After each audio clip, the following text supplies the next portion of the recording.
Here at Classic FM, we couldn't think of a better way to celebrate the release of the new Bond film, Skyfall, than by inviting the two most recent Bond movie composers into our London studios for an intimate interview about scoring the spy's adventures.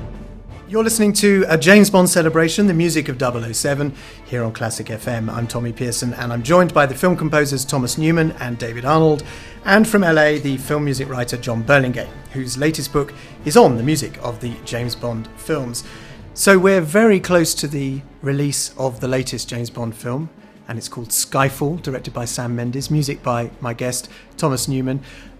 Tom, do you feel the weight of responsibility on a movie like this? Everybody is waiting for this film. And here you are at the centre of it. Well, yeah, you do. I think you feel it just because it's been going on for so long and people have such associations with it. So you kind of don't want to look over your shoulder, but you find yourself doing it to a degree. What can you tell us about this new film? It's really good.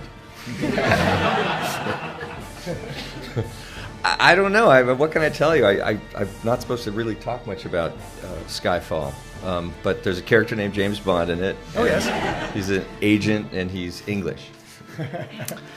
It seems like a very good movie, considering England right now and the Olympics and everything that's been going on. It seems very much a part of this time in England, if I can say that mysteriously. I mean, as a big fan of John Barry and knowing those scores, and You Only Live Twice being that seminal moment for you when you were young. Yeah. What a moment. If you dreamt your life of climbing Everest and someone comes up to you and says, you know what, you can climb Everest, and you're really excited until you get to Everest, you know, and then you're looking up it and go like, how the hell am I going to do that? And that's what it was like. You know, the reality of actually having to do it soon overcomes the initial kind of thrill and excitement of doing it, because then you realise you have this responsibility.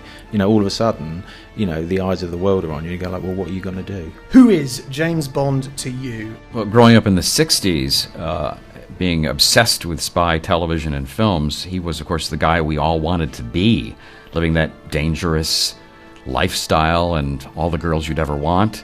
And of course, to me, of course, having finished the book, James Bond means some of the greatest music in the history of the cinema.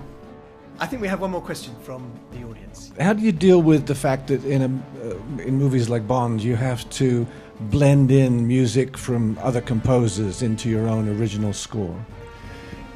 Sometimes it's just great because you think, oh, I'll just go to the Bond theme, you know. In the case of Bond, I mean, you know, the franchise, the idea of Bond is so much bigger, for me anyway, than I am, that you kind of have to allow it at all times and kind of swallow it up and enjoy it. Yeah, it's a bit like doing a sequel to Star Wars and going, I'm not using that theme. You know, you go like, of course you got to. You know, it's like it's a moment of great joy, and certainly, you know, for me, like whenever we did the Bond theme at a recording session, that was the one where everyone wanted to attend. You know, that was when we had the most people, and everyone sat on the edge of their seats a little bit more.